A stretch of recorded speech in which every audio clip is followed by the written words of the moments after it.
Hello everyone, welcome to another video. Today I'm going to show you how to get OriginOS 6 on your Vivo X200 smartphone. So first of all, you have to go to settings, scroll all the way down and then go to system update.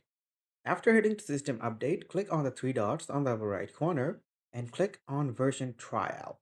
And then you have to click on view new version trial and scroll all the way down, click on the checkbox and click on agree. After that, you will have the option called Update Now. So as you can see, this is the Origin OS 6, which is 4.27 gigabyte.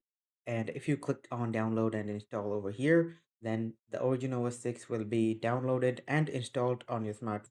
Don't worry, this is the version after closed beta, so this version is pretty much smooth and bug-free, and this is almost as stable as the global version of the Origin OS 6.